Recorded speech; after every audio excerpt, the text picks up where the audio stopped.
Sa kalagitnaan ng kanyang pag-uwi mula sa eskwela, si Ligaya ay naging biktima ng kalupitan ng isang tiwaling pulis. Ngunit sa likod ng pananakit na iyon ay nagtatago ang isang madilim na sabwatan na may kinalaman sa kanyang nakaraan. Isang sikretong may 12 taon nang nakabaon ang unti-unting mabubunyag, at ang buhay ni Ligaya ay hindi na kailanman magiging tulad ng dati. Minamaneho ni Ligaya ang kanyang kulay rosas na scooter nang may mahinahong ngiti. Hinahayaan ang hangin ng katanghalian na humaplos sa kanyang mukha na pagod pa mula sa maghapong pag-aaral.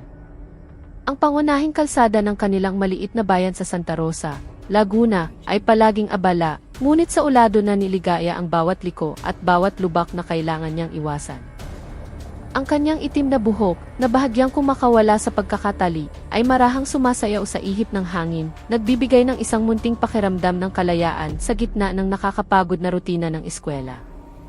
Ang kanyang unipormeng puting bestida at asul na palda ay medyo kupas na. Hindi dahil sa kapabayaan niya sa pag-aalaga nito, kundi dahil hindi kayang tustusan ng kanilang pamilya ang madalas na pagbili ng bago. Sa kabila nito, taas noo pa rin si Ligaya. Alam niyang ang unipormeng iyon ay simbolo ng kanyang pagsisikap at ng walang katapusang pagtatrabaho ng kanyang ina sa pwesto ng buko juice. Marahang tumakbo ang kulay rosas na scooter, nilalagpasan ang mga hanay ng lumang tindahan at mga puno ng akasya na nagsisimula ng matuyo dahil sa matagal na tag-init. Ang motor na iyon ay hindi lamang isang sasakyan para sa kanya. Ito ang huling alaala ng kanyang ama na pumanaw ilang taon na ang nakalilipas. Sa bawat paghawak ni Ligaya sa manibela, may kakaibang init siyang nararamdaman na mahirap ipaliwanag. Tila ba nasa tabi pa rin niya ang kanyang ama, sinasamahan siya sa pag-uwi. Madalas na nakakakuha ng pansin ang scooter. Hindi lang dahil sa kulay nitong agaw pansin, kundi dahil sa paraan ng pagmamaneho ni Ligaya na puno ng kumpiyansa. Isang pagpapakita na kahit simple ang kanilang pamumuhay, mayroon pa rin siyang maipagmamalaki. Sa kahabaan ng daan, ilang beses huminto si Ligaya sa ilaw trapiko, pinagmamasdan ang mga taong naglalakad, hindi alintana na ang kanyang buhay ay malapit ng magbago ng tuluyan. Sa di kalayuan, nagsimula na niyang isipin ang mukha ng kanyang ina na may ngiting sasalubong sa kanya, dala ang maliit na pabaon mula sa eskwela, o kaya'y babatiin siya ng isang magaan na biro. Ang araw na iyon ay dapat sana ay isang ordinaryong araw lamang. Uuwi mula eskwela, tutulungan ang ina sa pagtitinda at gagawin ang takdang aralin bago gumabi. Walang anumang senyales na may masamang mangyayari. Ang langit ay maaliwalas, ang hangin ay payapa, at ang kalsada ay tila ligtas tulad ng dati. Ngunit ang tadhana ay madalas dumarating ng walang pasabi. Nang papasok na si Ligaya sa kalsadang patungo sa pwesto ng kanyang ina, napansin niyang ang interseksyon na karaniwang masigla ay biglang may kakaibang pakiramdam. May ilang sasakyang nakahinto sa di pangkaraniwang paraan, at may mga motorista na nagpapabagal ng takbo habang sumusulyap sa unahan. Nagtaka si Ligaya, ngunit hindi siya nag-isip ng masama. Para sa kanya, marahil ay isa lamang itong ordinaryong checkpoint. Panatag pa nga siya dahil alam niyang kumpleto ang kanyang mga papeles. Ngunit ang hindi niya alam, ang bawat pag-ikot ng gulong ng kanyang scooter ay nagdadala sa kanya patungo sa pinakamadilim na kabanata ng kanyang buhay. Isang kabanata na magbubukas ng pinto sa isang lihim na matagal nang nakatago sa kanyang paningin. Ang interseksyon malapit sa arko ng kanilang barangay ay karaniwang puno ng tawanan ng mga estudyante, mga nagtitinda ng pana-panahong prutas, at mga sasakyang dumaraan. Ngunit sa tanghaling iyon, ang kapaligiran ay kakaiba, tila may isang di nakikitang bigat na nakabitin sa hangin. Nang pabagalin ni Ligaya ang kanyang kulay rosas na scooter, isang matikas na anyo ang biglang humakbang sa gitna ng kalsada nang walang anumang babala. Ang lalaking iyon ay si Essie Isaberto, isang pulis na may matipunong pangangatawan, makapal na panga, at matalim na mga mata na agad nagdulot ng kilabot kay Ligaya bago pa man siya makapreno ng maayos. Ang pagwagayway ng kamay ni Berto na nagpapahiwatig ng paghinto ay mas parang isang banta kaysa isang proseso. Walang opisyal na checkpoint, walang tolda, walang ibang mga pulis. Siya lang ang nakatayo sa gitna ng nakakapasong sikat ng araw. Sinikap ni Ligaya na manatiling kalmado kahit na ang kanyang puso ay tumitibok ng mas mabilis kaysa karaniwan. Itinabi niya ang kanyang motor ng maayos, gaya ng itinuro ng kanyang ina tungkol sa kahalagahan ng paggalang sa mga otoridad. Lumapit si Berto ng may mabibigat na hakbang. Ang kanyang itim na botas ay tumatama sa aspalto na tila nagpapakita ng kapangyarihan. Madilim ang kanyang mukha, parang handa ng manigaw kahit bago pa malaman ang anumang pagkakamali. Lumunok si Ligaya, sinubukang umiti ng magalang habang bahagyang yumuyuko. Ngunit ang tingin ni Berto ay hindi nagbago. Malamig, mapanuri na parang naghahanap ng bibiktimahin, hindi nang lumabag sa batas. Nang hingin ang mga papeles ng sasakyan, agad na kinapa ni Ligaya ang kanyang bag habang nanginginig ang mga kamay. Hindi dahil sa may kasalanan siya, kundi dahil sa bigat ng presensya ni Berto. Bawat galaw niya ay tinititigan ng masama, na lalong nagpapabigat sa hangin. Inabot niya ang kanyang isis at lisensya ng maayos, sinisigurong hindi ito lukot, umaasang sapat na iyon para paalisin na siya ni Berto. Kinuha ni Berto ang mga papeles ng walang imik. Umuwal lang siya ng mahina na tila sinasadyang pabagalin ang oras. Nagbasa siya ng may naniningkit na mga mata, ngunit hindi tulad ng isang nagsusuri ng papeles, kundi parang naghahanap ng dahilan para gumawa ng problema. Ngunit malinaw ang resulta, kumpleto at legal ang lahat ng papeles ni Ligaya. Walang paglabag, walang anumang kakulangan. Sa kabila nito, sa halip na paalisin si Ligaya, pinagmasdan lamang ni Berto ang mga papel ng matagal. Itinaas niya ang kanyang kilay na tila na dismaya dahil walang nakitang butas para magsimula ng gulo. Naramdaman ni Ligaya na mayroong isang bagay na mas malaki kaysa sa simpleng inspeksyon sa kalsada. Ang paraan ng pagtingin sa kanya ni Berto ay parang kanina pa siya hinihintay. Sa sandaling iyon, napagtanto ni Ligaya na hindi ito isang ordinaryong checkpoint. Ito ang simula ng isang bagay na mas mapanganib kaysa sa inaakala ng sinuman. Ibinaba ni Berto ang mga papeles ni Ligaya ng may marahas na galaw. Nanliit ang kanyang mga mata na tila may natagpo ang dahilan para pigilan ang dalaga ng mas matagal. Alam niyang wala itong kasalanan. Ngunit nang mawala ang pagkakataon para mangikil, biglang nagbago ang kanyang ekspresyon.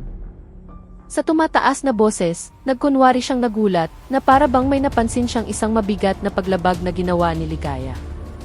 Ang bilis ng takbo mo kanina, muntik ka nang makasagasa, sigaw niya. Ngunit alam ni Ligaya na mabagal lamang ang takbo niya nang dumaan sa interseksyon. Natahimik si Ligaya, litong-lito kung ano ang isasagot dahil malinaw na hindi totoo ang paratang. Tinitigan niya lamang si Berto ng may nanlalaking mga mata, hindi makapaniwalang kayang magsinungaling ng isang alagad ng batas nang walang bahid ng hiya. Ang malakas na boses ni Berto ay nagsimulang kumuha ng atensyon ng ibang mga motorista. Ilang sasakyan ang nagpabagal ng takbo. May ilan pang ang tumabi para tingnan kung ano ang nangyayari. Ang sigaw ni Berto ay tumatago sa gitna ng tirik na araw, na ginagawang mas tensyonado ang mainit na tanghali. Naramdaman ni Ligaya na sumisikip ang kanyang dibdib. Alam niyang habang dumarami ang nakakakita, mas malaki ang panganib na ipilit ni Berto ang kanyang kwento na si Ligaya ang may kasalanan. Ngunit alam din niyang ang pananahimik ay hindi garantiya na palalayain siya.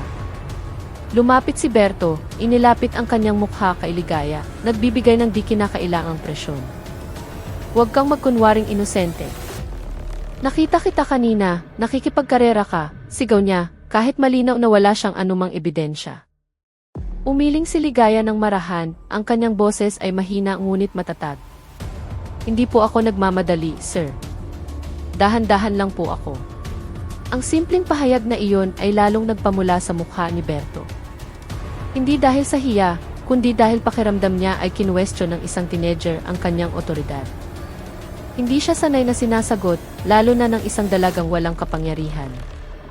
Dahil pakiramdam niya ay nanganganib ang kanyang posisyon, lalo niyang nilakasan ang kanyang boses para ipakita ang kanyang pangingibabaw. Huwag kang sumasagot. Pwede kitang ikulong kung gugustuhin ko. Ang sigaw na iyon ay umalingaw-ngaw na naging dahilan para magbulungan ang ilang mga residente na dumaraan. Nagsimulang mapagtanto ni Ligaya na anuman ang kanyang sabihin ay hindi magbabago ng sitwasyon. Si Berto ay talagang naghahanap ng gulo mula pa sa simula, hindi para ipatupad ang batas, kundi para bigyang kasiyahan ang kanyang kasakiman. At sa paraan ng pagtingin niya kay Ligaya, malinaw na napagdesisyonan na niya sa araw na iyon, si Ligaya ang kanyang magiging target. May kasalanan man o wala. Nang walang anumang paliwanag, umuwol si Berto habang itinaas ang kanyang kamay at nagsalita ng may nagbabantang tono, "Bumaba ka sa motor mo ngayon din." Ang kanyang boses ay hindi na parang utos ng isang otoridad, kundi sigaw ng isang preman na naghahari-harian sa kalsada.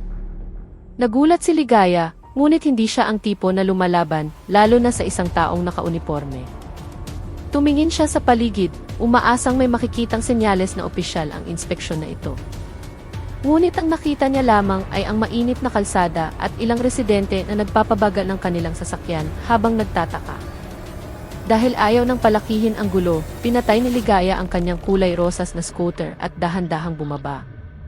Sinusubukang manatiling magalang kahit na ang kanyang puso ay nagsisimula ng kabahan. Pagkatapak ng kanyang paa sa aspalto, mabilis na kumilos si Berto na parang hinihintay ang sandaling iyon. Gamit ang kanyang malaki at magaspang na kamay, inagaw niya ang susi ng motor mula sa kamay ni Ligaya nang hindi man lang nagbibigay ng oras para magsalita o magtanong. Ang kilos na iyon ay biglaan at agresibo na napaurong si Ligaya. "Sir, susi ko po yan," mahinang sabi ni Ligaya. Ngunit ang kanyang boses ay nalunod sa ugong ng mga sasakyan at sa malalakas na yabag ni Berto. Sa paraan ng pagkilos ni Berto, malinaw na hindi siya nagpapatupad ng tungkulin. Naghahanap siya ng paraan para dominahin ang sitwasyon. Nakatayo si Ligaya, hindi makagalaw, sinusubukang intindihin kung ano talaga ang nangyayari. Wala siyang kasalanan, hindi siya lumabag sa batas, at naibigay niya ang kumpletong papeles. Ngunit ang susi ng kanyang motor ay nasa kamay na ngayon ng isang taong tila may balak na pigilan siya at pag-initan. "Bakit po kinuha, sir?" "Huminto naman po ako ng maayos," sabi ni Ligaya na may nanginginig na boses. Ngunit hindi man lang lumingon si Berto. Isinuksok niya ang susi sa bulsa ng kanyang uniforme na parang may buong karapatan siya sa bagay na iyon. Ang aroganteng kilos na iyon ay nag-udyok sa ilang residente na magbulungan, ngunit nanatili silang malayo, takot na madamay. Mula sa likod ng mga helmet ng mga dumaraang motorista, makikita ang mga matang nagpapakita ng pagdududa at pagkabalisa. Marami ang nakakakilala kay Berto. Isang pulis na kilala sa pagiging marahas at paggamit ng uniforme bilang sandata para gipitin ang mga mamamayan. Nararamdaman ni Ligaya na ang hangin sa paligid niya ay nagiging mas mabigat na parang may paparating na bagyo. Nagsimulang manginig ang kanyang katawan. Hindi lang dahil sa takot na mawala ang kanyang motor, kundi dahil sa masamang kutob na lalong lumalakas. Sa kanyang puso, nagsimula siyang mapagtanto na ang marahas na utos na bumaba kanina ay hindi isang karaniwang proseso. Ito ang unang hakbang ni Berto para simulan ang isang bagay na mas madilim at hindi makatarungan. Nakatayo si Berto na nakaumbok ang dibdib, pinagmamasdan si Ligaya na parang isang hari ng kalsada na may karapatang magpasya sa kapalaran ng sinumang huminto sa kanyang harapan. Matapos agawin ang susi ng motor ng walang legal na dahilan, inilapit niya ang kanyang mukha kay Ligaya. Napakalapit na naaamoy na ng dalaga ang pinaghalong pawis at sigarilyo na nakakapit sa kanyang uniforme. Walang paligoy-ligoy, binitiwan niya ang kanyang mga salita ng pangingikil, na para bang ito ay isang normal na gawain para sa isang alagad ng batas. "Kung gusto mong maibalik ang motor mo, bigyan mo ako ng 5,000 ngayon din," sabi niya sa mababa, ngunit matatag na tono. Parang isang banta na libu-libong beses na niyang inulit sa ibang mga biktima. Walang pag-aalinlangan sa kanyang boses, tanging katiyakan na makukuha niya ang kanyang gusto. Ang mga salitang iyon ay napakabastos at hindi makatwiran, na halos hindi makapaniwala si Ligaya na kayang magsalita ng isang pulis ng ganoon kalantaran. Tinitigan niya si Berto ng may nanlalaking mga mata, sinusubukang alamin kung nagkamali lang ba siya ng dinig. Ngunit ang ekspresyon ni Berto na may mapanuyang ngiti ay nagpatunay na seryoso siya. Dahan-dahang umiling si Ligaya, pinipigilan ang panginginig ng kanyang boses. "Paumanhin po, sir. Hindi po yan opisyal na multa. Wala po akong ginawang mali," sabi niya gamit ang natitirang tapang. Kahit takot, pinili ni Ligaya na huwag magbigay ng pera dahil alam niyang mali iyon. At higit sa lahat, imposible para sa kanya na magkaroon ng ganoong kalaking halaga. Ang pagtanggi ni Ligaya ay nagpabago sa mukha ni Berto sa isang iglap. Tumigas ang linya ng kanyang panga, bumagsak ang kanyang mga kilay, at ang tingin niya ay naging mas malupit kaysa kanina. Para sa kanya, hindi lang pera ang mahalaga, kundi ang pakiramdam ng kapangyarihan na kailangang mapunan. Hindi niya matanggap na isang estudyante ang naglakas loob na sumagot sa kanya sa publiko. Akala mo ba nagbibiro ako? Ha, sigaw niya habang inilalapit ang katawan kay Ligaya. Ang kanyang hininga ay mabigat at puno ng galit na pinalala ng nasaktang ego. Umatras si Ligaya, ngunit sinubukan pa rin niyang panindigan ang kanyang desisyon sa mahinang boses na nanatiling matatag. Wala po akong kasalanan, sir. At wala po akong ganyang kalaking pera. Lalong sumama ang reaksyon ni Berto. Sumulyap siya sa paligid, sinisigurong nakikita ng ilang residente ang pangyayari. Sa halip na mahiya, lalo pa siyang naganahang ipakita ang kanyang pangingibabaw, tinitiyak na malalaman ng mga tao na hindi siya maaaring tanggihan ng walang kapalit. Ang kanyang madilim na mga mata ay hindi na lang pera ang tinitingnan, kundi nais na ring ibaba ang pagkatao ni Ligaya bilang parusa sa munti nitong katapangan.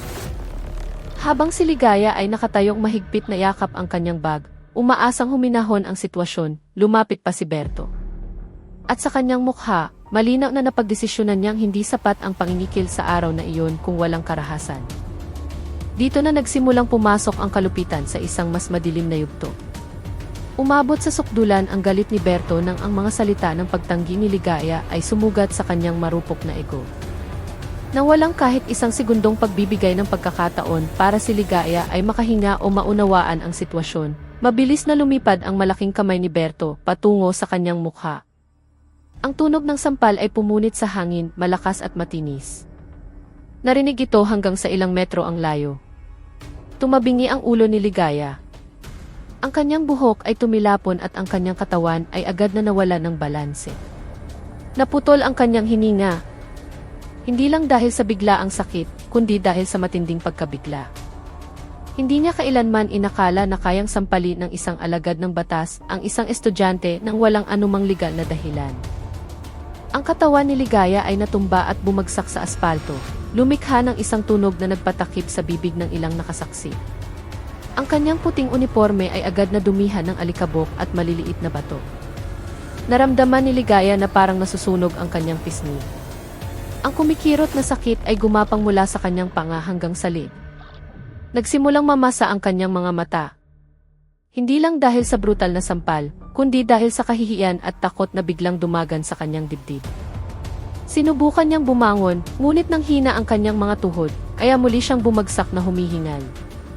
Samantala, biglang tumigil ang lahat sa paligid. Ang lahat ng aktibidad sa kalsada ay tila huminto. Ang mga motorista na kanina idumaraan ay nagpabagal, nakatitig sa eksena ng may nanlalaking mga mata. Isang ina na may dalang mga pinamili ay napatakip ng bibig habang bumubulong, hindi makapaniwala na kayang gawin ng isang pulis ang ganoong kalupitan sa katanghaliang tapat, sa publiko, laban sa isang teenager na wala namang ginagawang masama.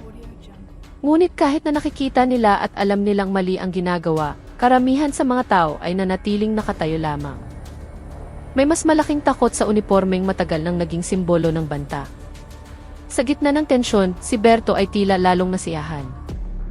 Nakatayo siya ng tuwid na nakaumbok ang dibdib. Tinitingnan si Ligaya na nakahandusay na parang isa lamang itong bagay na walang halaga. Hindi isang taong may karapatan at dignidad. Walang bahid ng pagsisisi sa kanyang mukha, walang anumang panghihinayang. Ang tanging naroon ay ang mukha ng tagumpay. Tila ba ang sampal na iyon ay isang paraan para ipakita na sinumang maglakas loob na tumanggi sa kanyang utos ay tatanggap ng mas malang parusa. Para kay Ligaya, ang sampal na iyon ay hindi lang simula ng pisikal na sakit, kundi isang pinto na nagbukas sa katotohanang ang araw na iyon ay hindi isang ordinaryong araw. Ito ang simula ng kadilimang hindi niya kailanman inakala. Si Ligaya, na nakahandusay pa rin sa aspalto, ay sinubukang iangat ang kanyang katawan. Ngunit bago pa siya makabangon, tinakpan na ng malaking anino ni Berto ang sikat ng araw sa itaas niya. Sa mabibigat na hakbang na umalingaw-ngaw, lumapit si Berto habang naglalabas ng isang ungol na nagpatayo ng balahibo ng sinuman. Nagmamalakas loob ka sa akin, sabi niya sa mababang tono na puno ng galit.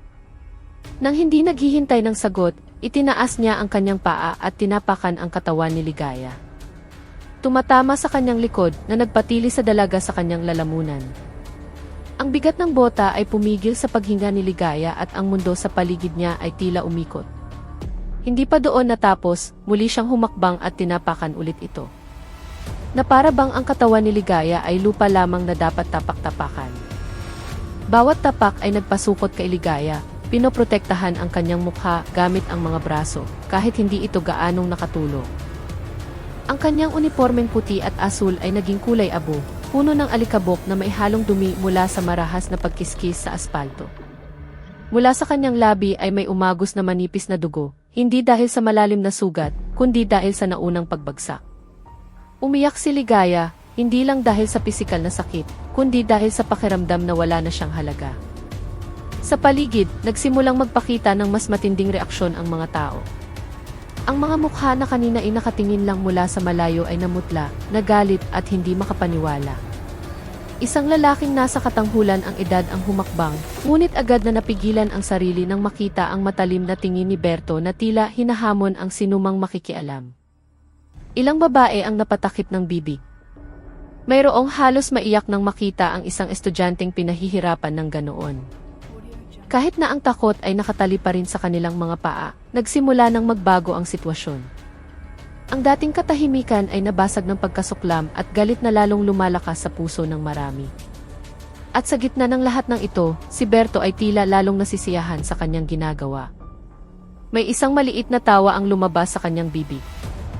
Hindi isang malakas na halakhak, kundi isang maikling tawang malamig at puno ng kasiyahan. Ang tawa ng isang taong pakiramdam ay hindi kayang abutin ng batas. Itinuring niya si Ligaya na parang may buong karapatan siya sa katawan at dignidad ng dalaga.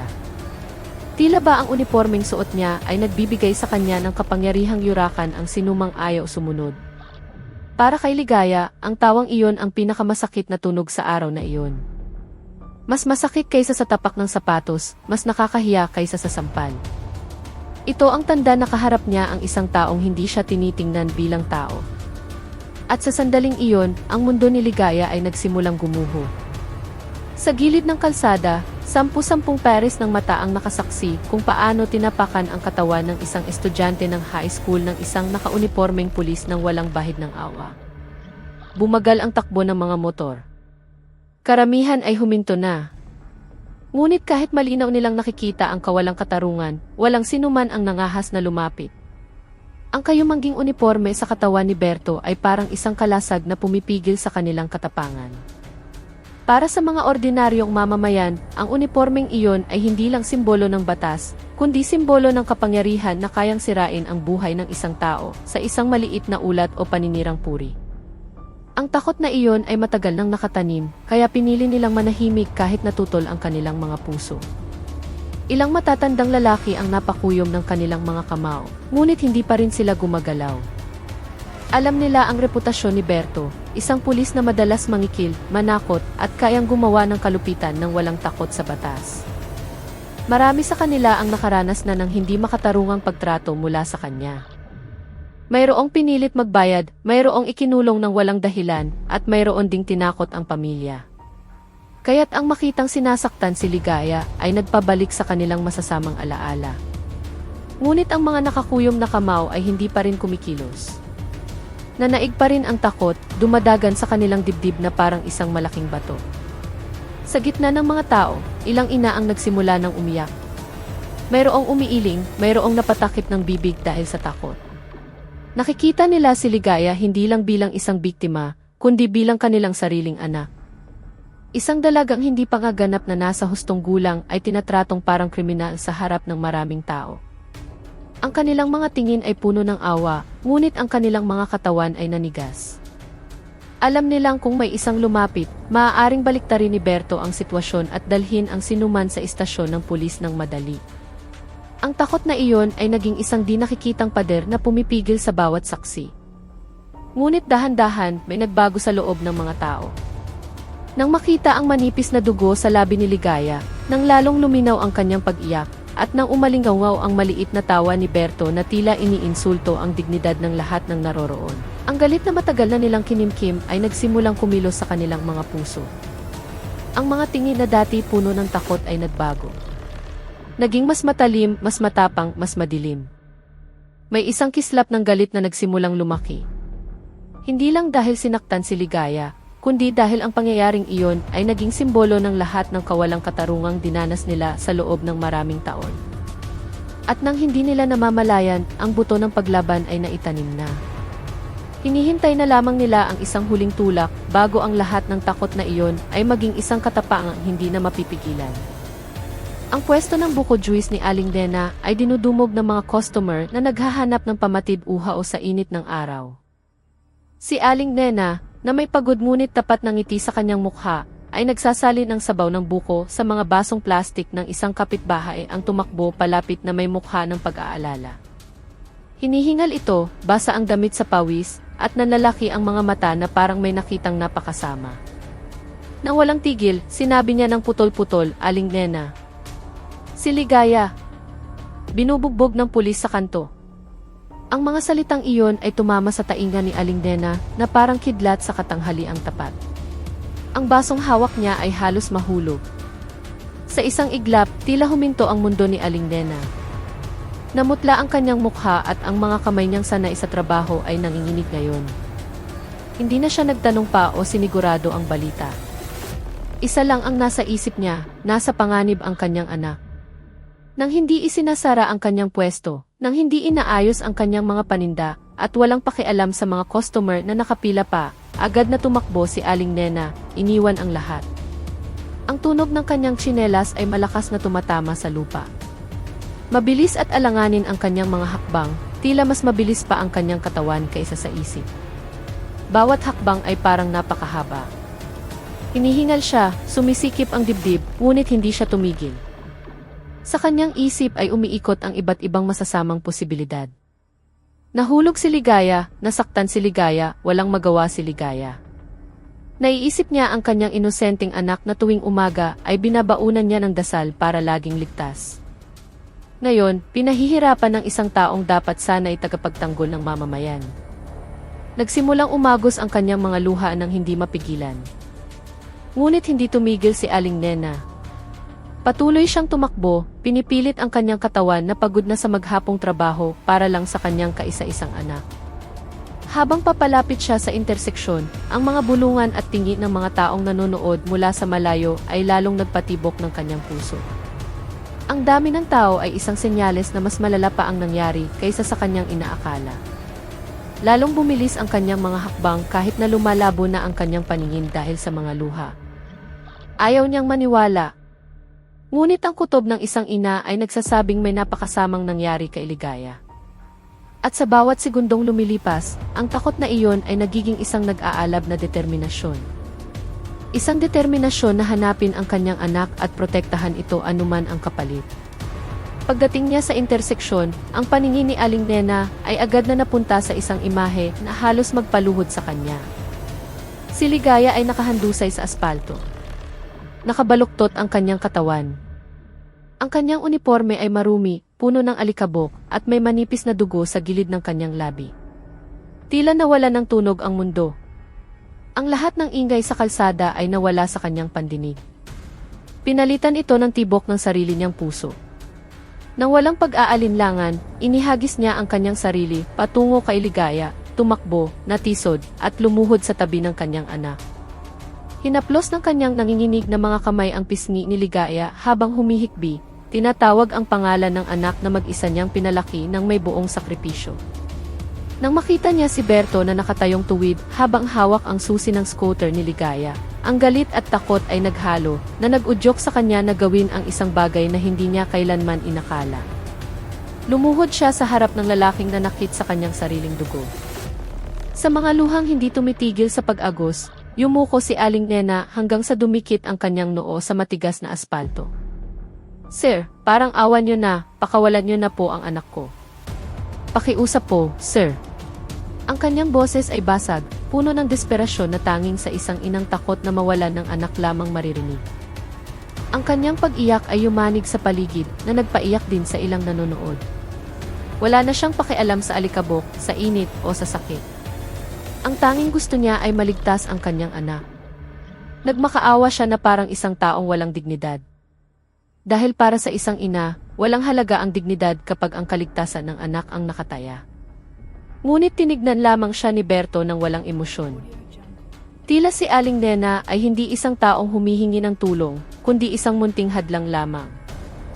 Walang kahit katiting na awa sa kanyang mga mata.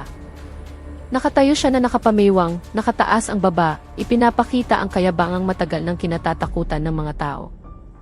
Hindi siya natinag kahit na isang ina ang nakaluhod sa kanyang harapan.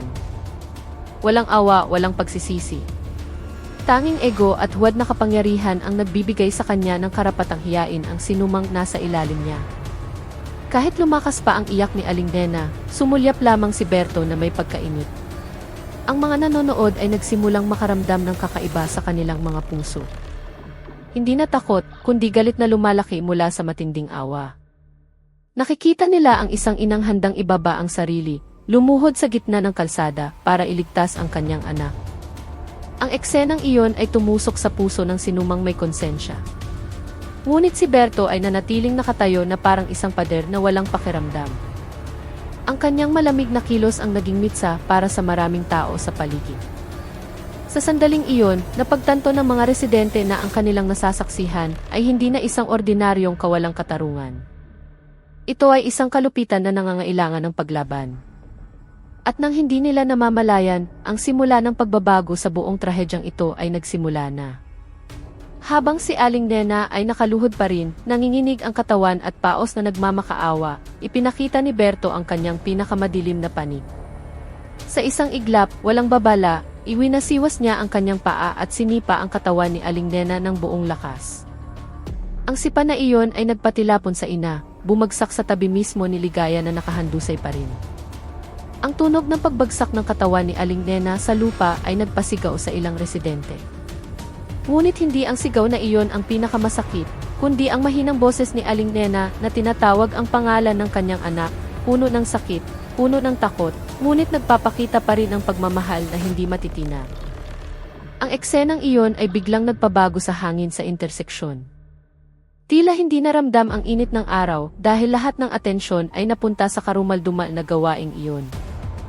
Si Ligaya, na nakakita sa kanyang inang bumagsak sa tabi niya, ay sinubukang abutin ang kamay nito, kahit na ang sarili niyang katawan ay hindi na kayang bumangon. Tinawag niya ang kanyang ina sa paos na boses na basag, hindi dahil sa pisikal na sakit, kundi sa sugat sa kanyang puso. Ang makitang ang kanyang inang laging iginagalang at minamahal ay tratuhin ng ganoon ay parang pinipiga ang kanyang puso. Sa kanyang lumalabong paningin, nakita ni Ligaya kung paano nakatayong tuwid si Berto nang walang bahid ng pagsisisi. Hindi man lang niya tiningnan ang kalagayan ng kanyang biktima. Para sa kanya, ang karahasang iyon ay isang pagpapatuloy lamang ng kapangyarihan na akala niya ay walang sinumang mga ngahas na labanan. Naramdaman niya ang isang bagay na higit pa sa sakit. Isang mapait na katotohanan na sila ng kanyang ina ay hindi humaharap sa isang alagad ng batas, kundi sa isang mabangis na pinuno na ang batas ay nasa ilalim ng kanyang mga paa. Ngunit ang hindi naintindihan ni Berto ay ang kanyang ginawa ay umabot na sa pinakasensitibong hangganan sa puso ng mga tao. Ang mga residenteng kanina inanonood lang ay nagsimula ng makaramdam ng kakaiba sa kanilang mga dibdib. Ang mga tingin ng awa ay naging tingin ng galit. Ilang kalalakihan na kanina ay umiiling lang ay nagsimula ng humakbang. Mayroong napakuyom ng kamao, mayroong umungol ng mahina, at mayroon ding nagsimula ng magsalita ng malakas. Tama na! Ang boses na iyon ay hindi na nanginginig, kundi puno ng galit na naipon sa loob ng maraming taon ng pagiging api. Ang ginawa ni Berto sa isang ina ay sumira sa pader ng takot na matagal nang bumihag sa kanila. Habang si Berto ay nakatayo pa rin sa kanyang kayabangan, hindi niya namalayan na ang sitwasyon ay tuluyan ng nagbago. Hindi na nila tinitingnan ang uniforme sa kanyang katawan bilang isang banta, kundi bilang simbolo ng kalupitan na kailangang itigil. Ang boses ni Aling Nena nang siya ay bumagsak ang naging mitsa na nagpalabas ng kanilang katapangan. Napagtanto nilang kung mananatili silang tahimik, hindi lang si Ligaya at Aling Nena ang magiging biktima ngayon. Bukas, maaaring ang kanilang anak, asawa o sila mismo. Sa maikli ngunit napakahalagang sandaling iyon, nagsimulang humakbang ang mga tao. At para kay Berto, iyon ang simula ng pagkasirang hindi niya kailanman inakala. Ang kapaligiran sa interseksyon na dati puno ng takot ay naging sentro ng pagsabog ng galit ng mga ordinaryong taong matagal nang nagtitimpi. Isang matandang lalaki, isang taong kilala sa pagiging tahimik at masunurin, ang biglang humakbang na mailuhang mga mata nang makita sina Aling Nena at Ligaya na nakahandusay. Sa paos na boses na yumanig sa buong karamihan, sumigaw siya, "Tama na. Sobra na iyan." Ang sigaw na iyon ay bumasag sa katahimikan na parang isang malaking martilyong tumama sa pader. Sa parehong sandali, ang mga residenteng kanina ay tahimik na saksi lamang ay naging isang dagat ng katapangan. Hindi na nila tinitingnan si Berto bilang isang pulis, kundi bilang isang mang-aapi na nawalan na ng pagkatao. Mabilis at hindi mapigilan ang paggalaw ng mga tao. Ilang residente ang humila sa kwelyo ng uniporme ni Berto. Mayroong nagtulak sa kanyang matipunong katawan at mayroong sumubok na agawin ang susi ng motor ni Ligaya mula sa kanyang bulsa. Ang mga sigaw ay humalo sa malalakas na yabag sa aspalto. Si Berto, na kanina ay mayabang na nakatayo, ay nagulat. Hindi niya inakala na lalabanan siya ng mga tao.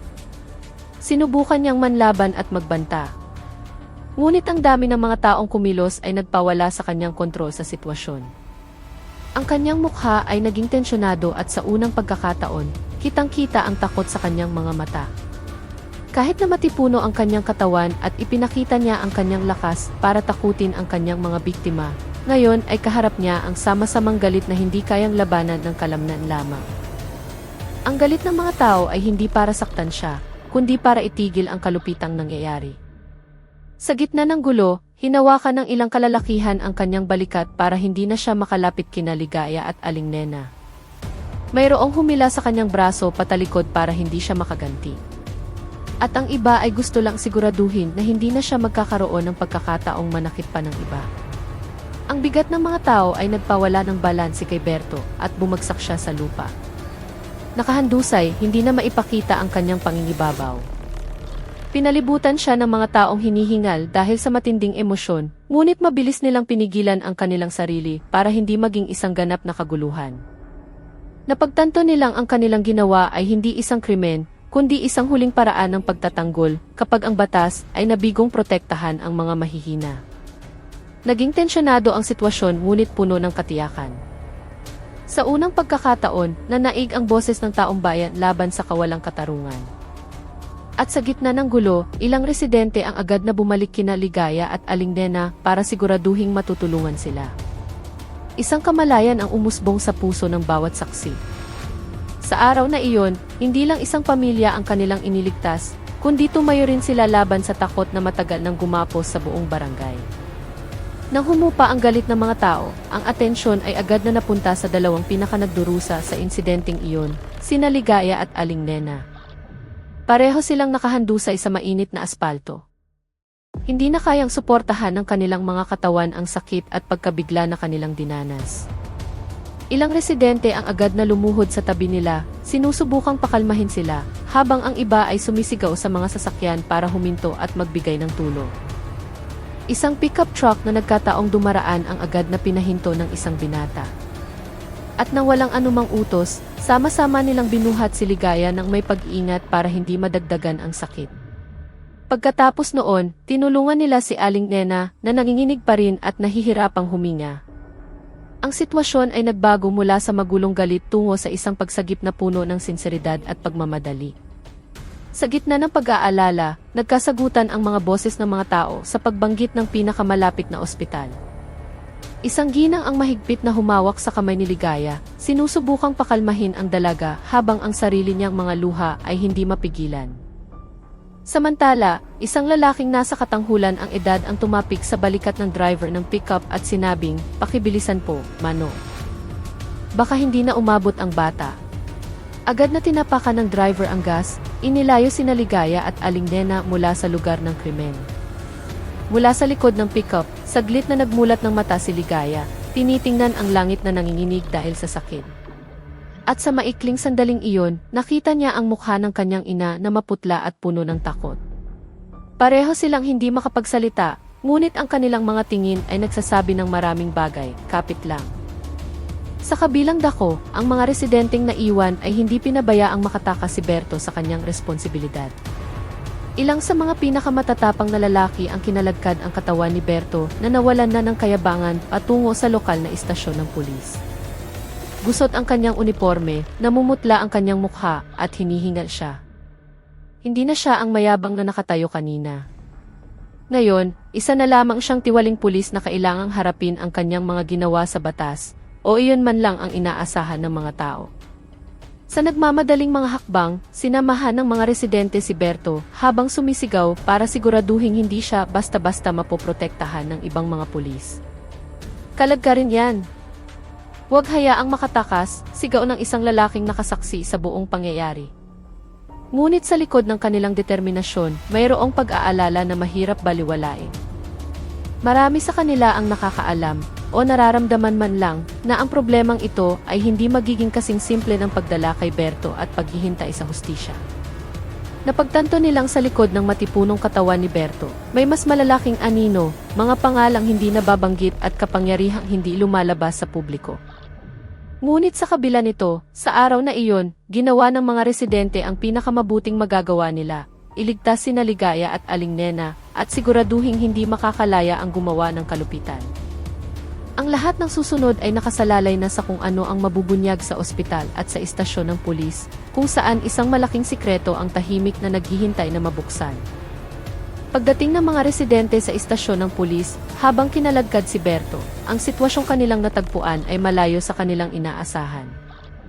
Inaasahan nilang makikita ang ibang mga pulis na agad na aarestuhin at ipoproseso si Berto. Ngunit ang nangyari ay kabaligtaran. Ang mga opisyal sa loob ng istasyon ay tila nagpapanik, nagtitinginan ng kinakabahan, at may ilan pang nagmamadaling isara ang mga pinto ng ilang kwarto. Walang sinumang bumati sa mga residente o nagtanong kung ano ang nangyari. Tila ang pagdating ni Berto ay hindi isang sorpresa, kundi isang bagay na nagdulot ng takot. Nagsimulang makaramdam ang mga residenteng nagdala kay Berto na may mali. Nahuli ng kanilang mga mata ang kilos ng ibang mga pulis na balisa, maputla ang mukha, at nagmamadali ang mga hakbang. Hindi sila natatakot dahil nabugbog si Berto, kundi dahil nabisto si Berto. Lalong tumibay ang hinala ng mga residente ng isa sa mga pinto ng kwarto ay bahagyang bumukas dahil sa pagtulak ng paa ng isang nagmamadaling opisyal. Ilang residente na malapit sa pinto ang aksidenteng nakasilip sa isang bagay na hindi dapat makita ng publiko. Sa loob ng kwarto, may isang malaking whiteboard na may mga tala ng isang iligal na operasyon, mga litrato ng mga residenteng kinikilan, mga kopya ng iis na iligal na kinumpiska, listahan ng mga biktima kasama ang halaga ng perang sa pilitang ibinayad, at ilang dokumento ng transaksyon na malinaw na hindi nakatala sa opisyal na police report. Ang pangalan ni Berto ay nasa ilang tala, ngunit hindi siya nag-iisa. May iba pang mga pangalan, kabilang na ang isang mataas na opisyal na kilala pa namang mabait sa mata ng publiko. Ang katotohanang iyon ay nagpatayo ng balahibo ng mga residente.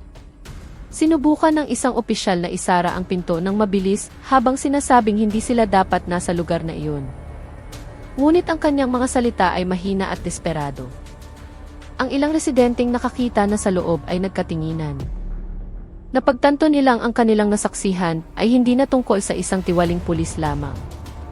Ito ay isang malaking sindikato ng pangingikil na organisado at sistematikong pinapatakbo na kinasasangkutan ng mga alagad ng batas na dapat sana ay nagpapatupad ng katarungan. Hindi si Berto ang utak.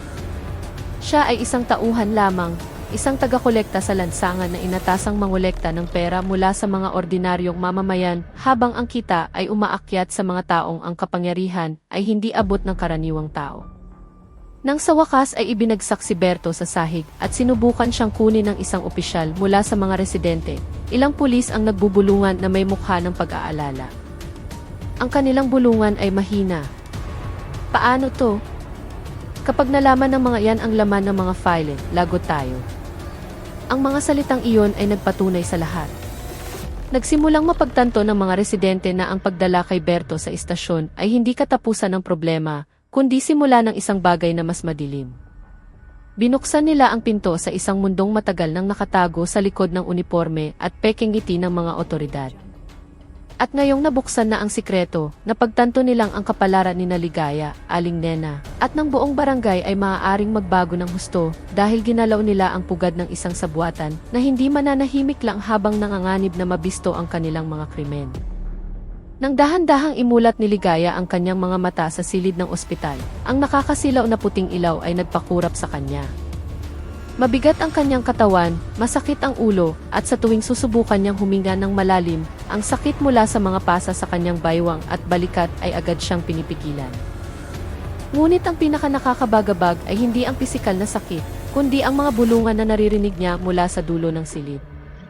Dalawang batang nurse ang nakatayo malapit sa mesa, nag-uusap ng mahina, ngunit sapat na malakas para marinig ni Ligaya na nagsisimula ng magkamalay. Hindi yan ordinaryong pulis, sabi ng isa. Si Berto ay bahagi ng isang special unit na madalas na naugnay sa kaso ng pagkawala ng ilang dalagita. Natahimik si Ligaya. Ang mga salitang iyon ay pumasok sa kanyang isipan, lumilikha ng isang bagong takot na mas malaki pa kaysa sa pananakit kanina. Nagsimulang bumilis ang tibok ng kanyang puso, hindi dahil sa sakit, kundi dahil sa masamang kutob na biglang umusbong sa kanyang puso. Kung si Berto ay totoong bahagi ng isang madilim na unit, bakit siya ang pinahinto nito? Tungkol lang ba talaga sa 5,000 piso tulad ng paratang niya?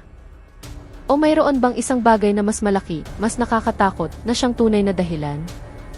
Mahigpit na hinawakan ni Ligaya ang kumot ng ospital, sinusubukang pakalmahin ang sarili. Tumingin siya sa kisame, sinusubukang alalahanin ang mga pangyayari bago ang insidente, naghahanap ng anumang maaaring nakaligtaan. Bawat segundo ay parang isang tulak para mahanap ang sagot sa palaisipan na biglang lumitaw sa kanyang buhay. Bumubulong ang kanyang puso na ang insidente sa interseksyon ay hindi isang aksidente. Dahan-dahang bumalik ang alaala. Ang alaala kung paano tinitigan ni Berto ang kanyang bag. Bago tumama ang sampal sa kanyang mukha, bago tinapakan ang kanyang katawan, may isang sandaling kakaiba. Natahimik si Berto. Ang kanyang mga mata ay nakatuon sa itim na bag na laging dala ni Ligaya sa eskwela. Hindi isang mabilis na sulyap, kundi isang mahabang titig.